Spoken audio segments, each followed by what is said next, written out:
Selamat pagi, senang sekali kita berjumpa lagi di dalam program Sarapan Sorgawi bersama Miss Grace. Seluruh siswa-siswi SKBB, para kerabat, para sahabat, kita mau menyapa Tuhan kita dulu. Kita naikkan pujian, selamat pagi Bapa.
Terpujilah namamu ya Tuhan, terpujilah namamu ya Yesus Kristus, Allah kami yang hidup. Betapa sukacitanya kami kalau setiap pagi kami bisa mendengar isi hatimu untuk kami. Kami bisa mendengar pengajaranmu, kami bisa menikmati makanan rohani, sarapan sorgawi yang Tuhan telah sediakan agar jiwa kami, iman kami menjadi sehat. Terima kasih ya Bapa. Kami mau dikenyangkan oleh firman-Mu. Berfirmanlah, kami senang menikmatinya. Di dalam nama Tuhan Yesus, kami mengucap syukur. Amin. Anak-anakku, para sahabat dan kerabat, kita masih ingat bagaimana hari kemarin kita membaca di Keluaran pasal yang ke-14. Ketika orang Israel dikejar-kejar oleh orang Mesir, mereka ketakutan dan mereka berkata di dalam kebodohan mereka bahwa lebih baik mereka tetap menjadi budak di Mesir daripada mati di padang gurun. Nah, pagi hari ini kita akan melihat lagi bagaimana sih kalau kita mau hidup di dalam kasih karunia Tuhan. Apa saja yang akan terjadi, bagaimana sikap kita seharusnya. Mari kita akan melihat di dalam Keluaran pasal yang ke-16, mulai ayat yang pertama. Ya, ayat yang pertama. Hari ini kita akan sedikit banyak membaca ayat Alkitab. Oleh sebab itu siapkan Alkitabnya, jangan lengah untuk mendengarkannya ya. Keluaran pasal 16 mulai ayat yang pertama. Setelah mereka berangkat dari Elim, tibalah segenap jemaah Israel di padang gurun Sin yang terletak di antara Elim dan Gunung Sinai. Pada hari yang ke-15 bulan yang kedua sejak mereka keluar dari tanah Mesir. Jadi di pertengahan bulan kedua, artinya kira-kira baru 1,5 bulan mereka berjalan keluar dari Mesir, begitu ya. Di padang gurun itu bersungut-sungutlah segenap jemaah Israel kepada Musa dan Harun. Bersungut-sungut, ngegerendeng, ngomel, ngedumel, ya. Dan berkata kepada mereka, apa sih dumelannya? Katanya, kalau kami mati tadinya di tanah Mesir oleh tangan Tuhan ketika kami duduk menghadapi kuali berisi daging dan makan roti sampai kenyang. Sebab kamu membawa kami keluar ke padang gurun ini untuk membunuh seluruh jemaah ini dengan kelaparan. Rupanya saat itu mereka mulai lapar dan mereka mulai bersungut-sungut, mulai ngedumel. Mereka bilang, aduh Musa, kayaknya mendingan ya kami ini mati sebagai budak di Mesir, tetapi kami makan daging. Gak apa-apa jadi budak. yang penting makan enak. Ya, anak-anak, kalau saya mau tanya, enakan jadi anak mama papa di rumah, meskipun mama papa mungkin nggak bisa selalu berikan kamu makanan yang mewah, ya, karena makanan yang enak itu bukan berarti harus mewah loh. Saya paling suka makan pakai tempe goreng, ya, tempe gue bisa berpiring-piring dibandingkan makan pakai daging steak. Anak-anak yang Tuhan sayang, yang Tuhan kasihi. Orang Israel bilang lebih baik menjadi budak sambil makan daging. Betapa bodohnya pernyataan itu. Ya. Kalau orang ngedumel biasanya suka ngomong sembarangan. Sebab itu anak-anak jangan biasakan ngedumel, ya. Baik yang masih TK, SD, SMP, SMA, jangan suka ngedumel. Kalau ngedumel biasanya suka ngomong sembarangan. Ya, hati-hati, jangan suka ngomong sembarangan. Sebab iblis paling suka kalau ada anak Tuhan ngomong sembarangan. Ya, masa enakan jadi budak? Makan daging gak apa-apa. Ya, makan daging, yang penting makan daging, maksud saya begitu. Ya, maksud mereka begitu. Yang penting makan daging, gak apa-apa jadi budak juga. Apakah kamu mau menjadi budak makannya enak? Atau kamu lebih memilih makan sederhana, bukan makan mewah, tapi kamu tetap menjadi anak papa dan mama? Saya percaya kamu pilih tetap menjadi anak papa dan mama. Ya. Lalu ketika mereka bersungut-sungut, ngedumel, Tuhan dengar loh. Kita baca ayat yang keempat. Lalu berfirmanlah Tuhan kepada Musa, sesungguhnya aku akan menurunkan dari langit hujan roti bagimu. Maka bangsa itu akan keluar dan memungut tiap-tiap hari sebanyak yang perlu untuk sehari, supaya mereka kucoba apakah mereka hidup menurut hukumku atau tidak. Tuhan dengar. Tuhan bilang oke. Mereka bilang, oh lebih baik makan daging, ya, nggak apa-apa jadi budak juga. Nah, Tuhan bilang, oke, saya akan kirim setiap pagi roti dari sorga. Bukan Tuhan bilang aku akan kirim tukang roti, nggak ada tukang roti saat itu. Andai kata ada budak yang bisa bikin roti, juga tidak ada bahan untuk membuat roti. Mereka itu sedang berjalan kaki menuju ke tanah perjanjian. Dan mereka baru sekitar 1,5 bulan. Tanggal 15 bulan kedua katanya.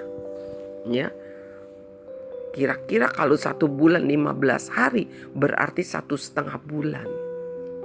Perhitungan sekarang begitu. Ya. Nah, anak-anak, Tuhan bilang baik. Aku akan coba. Artinya Tuhan bilang, saya mau tes apakah mereka ini taat apa enggak. Aku mau lihat kamu tuh mau taat apa enggak. Ya, Tuhan ini sebenarnya sedih banget kalau saya jadi Tuhan. Saya membebaskan mereka supaya mereka menjadi orang merdeka, tapi sekarang malah marah, mendingan jadi orang, menjadi budak katanya. Ya. Oke. Kemudian kita baca ayat yang ke-13. Keluaran pasal 16. Masih tetap Keluaran pasal 16 ayat ke-13 dan 14. Pada waktu petang datanglah berduyun-duyun burung puyuh yang menutupi perkemahan itu. Dan pada waktu pagi terletaklah embun sekeliling perkemahan itu. Ketika embun itu telah menguap, tampaklah pada permukaan padang gurun sesuatu yang halus, sesuatu yang seperti sisik, halus seperti embun, beku di bumi. Ya. Kemudian ayat ke-15, ketika orang Israel melihatnya, berkatalah mereka seorang kepada yang lain, apakah ini? Sebab mereka tidak tahu apa itu. Tetapi Musa berkata kepada mereka, inilah roti yang diberikan Tuhan kepadamu menjadi makananmu. Jadi kalau sore ada burung puyuh banyak, itu bisa pada turun, ya, penuh menutupi perkemahan. Mereka tinggal tangkap aja dan mereka makan daging burung. Kan mereka minta daging kan. Ya. Lalu kalau pagi Tuhan kirimin roti. Dan Tuhan bilang, ambil roti itu pagi-pagi, cukup hanya untuk hari itu. Untuk makan pagi, makan siang, dan makan malam. Jangan disimpan-simpan buat besok. Kita mau lihat ya ayat yang ke-19. Musa berkata kepada mereka, seorang pun tidak boleh meninggalkan daripadanya sampai pagi. Artinya gak boleh ada sisa. Ya, makan harus habis begitu hari itu. Tetapi ada yang tidak mendengarkan Musa dan meninggalkan daripadanya sampai pagi, lalu berulat dan berbau busuk. Maka Musa menjadi marah kepada mereka. Rupanya ada yang sengaja simpen buat besok pagi karena apa? Khawatir gak ada makanan. Ternyata menjadi berulat dan busuk. Anak-anak yang Tuhan sayang, apa sih yang Tuhan ajarkan pagi hari ini? Kalau kita hidup di dalam kasih karunia Tuhan, Tuhan gak mau kita hidup bersungut-sungut. Tuhan gak mau kita hidup dengan ngomong sembarangan. Ya, Tuhan gak mau kita tuh masih ingin menjadi seperti seorang budak. Seorang budak, karena mereka makan itu sangat terbatas. Mereka selalu sangat mendambakan makan daging, makan enak, pikirannya hanya makan. Ya, karena mereka menjadi budak, mereka tidak dibayar. Itulah budak, bukan pembantu loh, ya, bukan karyawan. Kalau budak itu disuruh kerja seberat-beratnya, lalu dikasih makan, dan kasih makannya itu belum tentu kenyang, apalagi enak. Gak ada makanan seorang budak yang enak. Sebab itu budak hanya memikirkan, membayangkan tuh makan daging. Ya. Anak-anak yang Tuhan sayang, Tuhan gak mau kita hanya memikirkan soal makan terus. Makan yang enak. Kalau mama masak makanan sederhana, ngedumel. Tuhan gak mau seperti itu.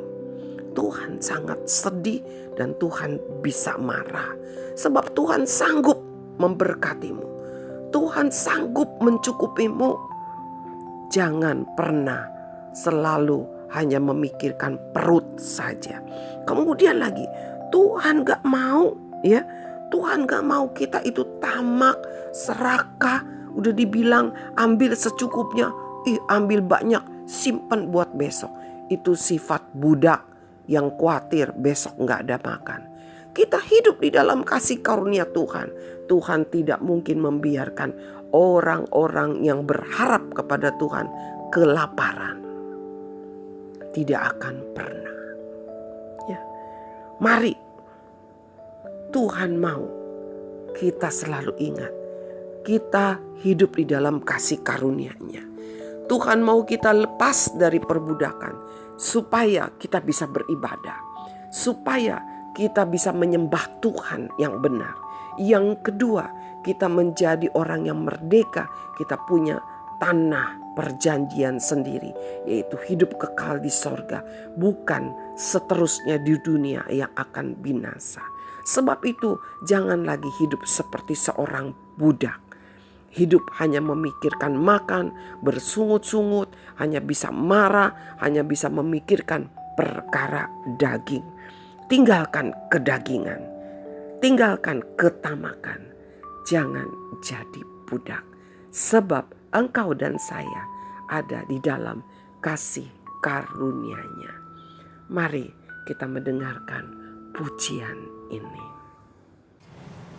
Sekalipun keadaan tidak seperti yang kita inginkan, mari kita tetap izinkan Tuhan Yesus menuntun dan memegang tangan kita, sehingga kita semua bisa melewatinya bersama dengan Tuhan Yesus. Kiranya pujian ini menjadi berkat bagi kita semua.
Bapa, memang Engkau sungguh baik.